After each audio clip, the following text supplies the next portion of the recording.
Hello dear students, आज हम training of sales personnel part 2 पढ़ने जा रहे हैं। पार्ट 1 में हमने ट्रेनिंग ऑफ सेल्स पर्सनल के कुछ एस्पेक्ट्स को डिस्कस किया था, जिनमें हमने पढ़ा था concept of training, characteristics of training, objectives of sales training, importance of sales training, principles of sales training and developing and planning sales training programmes की बात हम पार्ट 1 में कर चुके। और अब आज की क्लास में हम content of sound training programme की बात करेंगे कि एक अच्छे प्रशिक्षण कार्यक्रम में क्या क्या कंटेंट होने चाहिए। इसमें नंबर 1 है नॉलेज अबाउट इंस्टीट्यूशन, कि जो प्रशिक्षण प्राप्त करने वाले व्यक्ति हैं उनको संस्था के बारे में बताया जाना चाहिए कि इंस्टीट्यूट की हिस्ट्री क्या रही है, प्रोडक्ट्स क्या हैं, सर्विसेज क्या हैं, इंडस्ट्री में इसकी पोजीशन क्या है, संस्था का मिशन क्या है, विजन क्या है, प्रोग्राम्स क्या हैं, फाइनेंशियल कंडीशंस क्या हैं, इसकी ब्रांचेस कितनी है, नंबर ऑफ़ एम्प्लॉयज़ कितने हैं, ऑर्गेनाइजेशन फॉर्म क्या है एंड फिलॉसफी ऑफ मैनेजमेंट क्या है।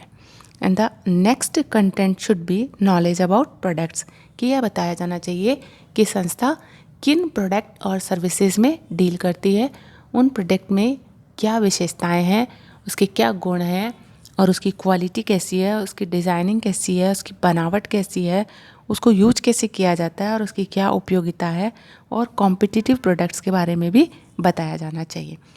And the third one is knowledge about customers, कि ग्राहकों के बारे में ट्रेनीज को बताया जाना चाहिए और ग्राहकों के बारे में 2 मेन एस्पेक्ट्स होते हैं, उनकी जानकारी दी जानी चाहिए।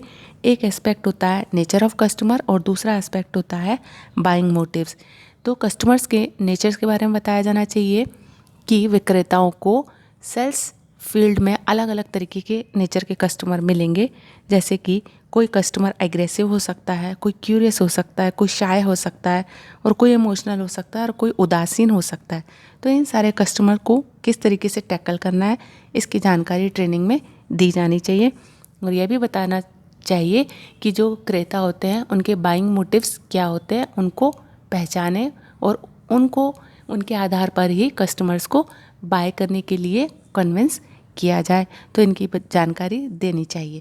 इसके बाद बात कर रहे हैं knowledge about channels of distributors, बताया जाना चाहिए कि संस्था के उत्पाद और सर्विसेज की जो डिस्ट्रीब्यूशन चैनल है वो क्या है, ट्रांसपोर्टेशन मीन्स क्या है, इन सब के बारे में बताया जाना चाहिए। डिस्ट्रीब्यूशन चैनल्स में थोक व्यापारी हो सकते हैं, फुटकर व्यापारी हो सकते हैं, या फिर जो कंपनी है उसका अपना डिपार्टमेंटल स्टोर भी हो सकता है, तो इनके बारे में इन्हें बताया जाना चाहिए। And the next is knowledge of sales presentations, यह बताया जाना चाहिए कि जो विक्रय का कार्य है उसको कस्टमर्स के साथ में डील करते हुए किस तरीके से प्रेजेंटेशन करना चाहिए या किस तरीके से उसको प्रेजेंट किया जाना चाहिए। यानी कि कस्टमर के साथ में जब बातचीत शुरू की जाए तो उसका जो है बातचीत का प्रेजेंटेशन का तरीका क्या हो, तो कस्टमर्स के वेलकम से लगा के अटेंशन ड्रॉ करने से लगाकर end of the selling activity and उनको विदा करने तक के सारे कार्यों को करने में किन तकनीकों और विधियों का उपयोग किया जा सकता है, इसकी जानकारी दी जानी चाहिए। इसी के साथ knowledge of latest sales technique के बारे में भी बताया जाना चाहिए कि अकॉर्डिंग टू चेंजेस उनको न्यू टेक्निक्स के बारे में बताया जाना चाहिए। इसी के बाद बात करते हैं नॉलेज ऑफ कॉम्पिटिटिव इंस्टीट्यूशंस, की प्रतियोगी संस्थाओं की क्या वीकनेस है, क्या स्ट्रेंथ है, क्या स्ट्रेटजीज है, उनके डिस्ट्रीब्यूशन चैनल क्या हैं, इनके बारे में बताया जाना चाहिए। And the next is service terms and remuneration, की जो विक्रेता हैं उनके कार्य की शर्तें क्या हैं, नेचर ऑफ जॉब क्या है, detail of remuneration, future promotions, disciplinary actions, monetary benefits, social security, welfare services and selling tours, इन सब के बारे में बताया जाना चाहिए। नॉलेज ऑफ कम्युनिकेशन प्रोसेस, कि यह बताया जाना चाहिए कि जो विक्रेता हैं उनको संस्था के साथ में किस तरीके से कम्युनिकेशन करना है। सेल्स टेरिटरीज में वर्किंग होने से रिपोर्टिंग के लिए कम्युनिकेशन के जनरल प्रिंसिपल की जानकारी ट्रेनीज को देनी चाहिए, जिससे कि वह अपनी सेल्स टेरिटरी में कार्य करते हुए रिपोर्टिंग और कम्युनिकेशन प्रॉपरली कर सके। नॉलेज ऑफ डेली एक्टिविटीज़, की ये भी बताया जाना चाहिए कि अदर देन सेल एक्टिविटीज़ जो होती हैं वो क्या क्या होती हैं और उनको किस तरीके से किया जाना है। तो मैनेजरियल और नॉन सेलिंग एक्टिविटीज़ के बारे में बताना चाहिए, जैसे कि बिल कैसे बनाए जाते हैं और किस तरीके से रिपोर्ट्स प्रेजेंट की जाएंगी। सेलिंग किट के बारे में बताना चाहिए, हिसाब किताब के बारे में बताना चाहिए और एडमिनिस्ट्रेटिव काम में किस तरीके से हेल्प की जा सकती है या किस तरीके से सहयोग करना है, ये भी बताया जाना चाहिए। इसके बाद में हम बात कर रहे हैं ट्रेनिंग के मेथड्स की, कि जो सेल्स ट्रेनिंग है उसके क्या मेथड्स होते हैं। बेसिकली इसके दो मेथड्स होते हैं, एक ग्रुप ट्रेनिंग मेथड और दूसरा इंडिविजुअल ट्रेनिंग मेथड। नाम से ही क्लियर है कि ग्रुप ट्रेनिंग मेथड वो होता है जिसमें ग्रुप्स में ट्रेनिंग दी जाती है, यानी कि एक साथ कई सारे विक्रेताओं को या व्यक्तियों को प्रशिक्षित किया जाता है। और इंडिविजुअल ट्रेनिंग प्रोग्राम वो होता है जिसमें कि एक बार में इंडिविजुअली या वैयक्तिक रूप से व्यक्तियों को प्रशिक्षित किया जाता है। आइए देखते हैं ग्रुप ट्रेनिंग मेथड में क्या क्या इंक्लूडेड है। इसमें सबसे पहले बात करते हैं हम लेक्चर मेथड की, कि जो ग्रुप में ट्रेनिंग दी जाती है वो लेक्चर के थ्रू दी जाती है। This is the instructional method used in sales training. Here trainers mainly watch and listen. This method can allow trainers to present more information in a shorter time to a larger number of trainees. कि एक lecture के through कई सारे trainees को विक्रय के बारे में जानकारी दी जा सकती है। And the next is group discussion. The group is framed by a limited number of trainees. It discusses the sales problem under the guidance and leadership of a senior officer. कि ग्रुप बना दिए जाते हैं trainees के और वो senior officer के guidance में डिस्कशंस करते हैं और अपने विषय के बारे में जानकारी प्राप्त करते हैं। And the next is sales conference. In this method, trainees discusses the points of common interest. It is a formal meeting. In this method, trainer and trainees jointly analyze problem और इस तरीके से नॉलेज और experience को conferences के through exchange किया जाता है। And the next is case study method, जिसको कि समस्या अध्ययन विधि भी कहते हैं। केस स्टडी मेथड में जो ट्रेनीज होते हैं उनको कुछ टॉपिक्स दिए जाते हैं, या टॉपिक्स इन द सेंस कुछ प्रॉब्लम उन्हें दी जाती है जिसको कि उन्हें सॉल्व करना होता है। और ये जो प्रॉब्लम्स होती हैं ये इमेजिनरी भी हो सकती हैं और ट्रू भी हो सकती हैं। The cases are short and trainees are given 10 to 15 minute to read them before group discussion starts. Trainees cases में सॉल्यूशन को प्रस्तावित करते हैं, वो जो एनालिसिस करके उन्होंने सॉल्यूशन निकाला है उसके बारे में वह बताते हैं और फाइनली जो प्रशिक्षक होते हैं वह उनका इवैल्यूएशन करते हैं कि उन्होंने किस तरीके का सॉल्यूशन दिया है और वो कितना इफ़ेक्टिव है। इसके बाद में हम बात कर रहे हैं रोल प्लेइंग मेथड की, यानी भूमिका निर्वाह विधि की। तो भूमिका निर्वाह विधि वह विधि होती है जिसमें कि जो प्रशिक्षणार्थी हैं उनको कोई भूमिका का निर्वाह करने के लिए कहा जाता है और इस तरीके से वह जो है कार्य को एक्सपीरियंस कर सकते हैं। So this method has trainees acting out parts in contrived problem situation. For example कोई विक्रयकर्ता बन सकता है और या फिर कोई सुपरवाइज़र बन सकता है। So role playing method is based on learning by doing. तो करके सीखने की विधि पर यह आधारित होता है। अब बात कर रहे हैं सिमुलेशन और गेम मेथड, जिसको कि हम अनुरूपण और क्रीड़ा पद्धति के नाम से भी जानते हैं। So in simulation and gaming method it is used highly structured contrived situations based on reality. Here players assume decision making roles through successive rounds of play.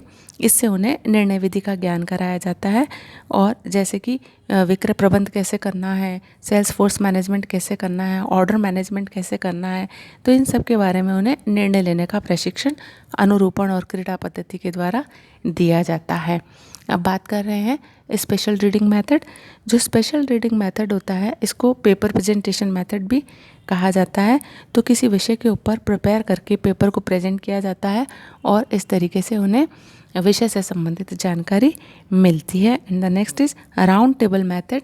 यह मेथड जो होता है यह ट्रेनिंग का इनफॉर्मल मेथड होता है और trainer and trainees एक साथ इसमें डिस्कशन करते हैं, एक टेबल के अराउंड बैठ के ये विक्रय से संबंधित डिस्कशन करते हैं, तो इसलिए इसको राउंड टेबल मेथड के नाम से जाना जाता है। इसके बाद हम बात कर रहे हैं सेंसिटिविटी ट्रेनिंग की या संचेतना प्रशिक्षण की।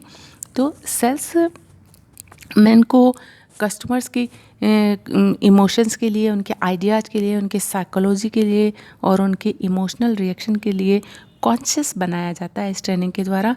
तो इस विधि में ट्रेनीज़ को अपने व्यवहार से दूसरों पर पड़ने वाले प्रभावों के प्रति जागृत किया जाता है।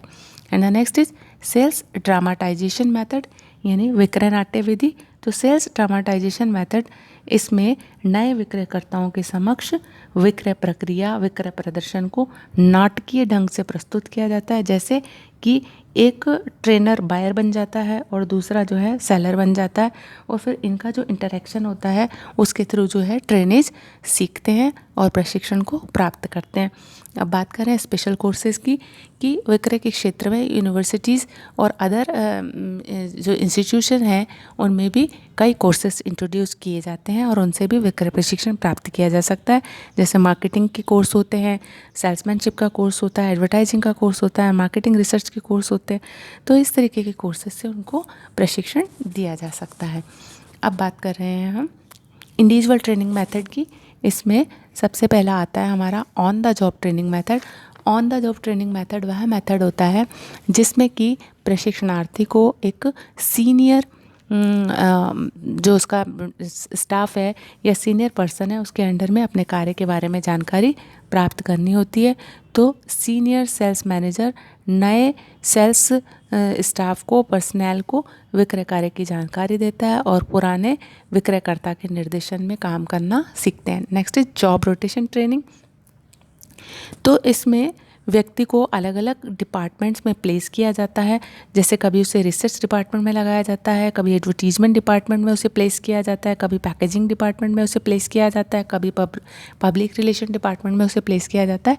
इस तरह वह अलग अलग विभागों में कार्य अनुभव को प्राप्त करके प्रशिक्षण प्राप्त करता है।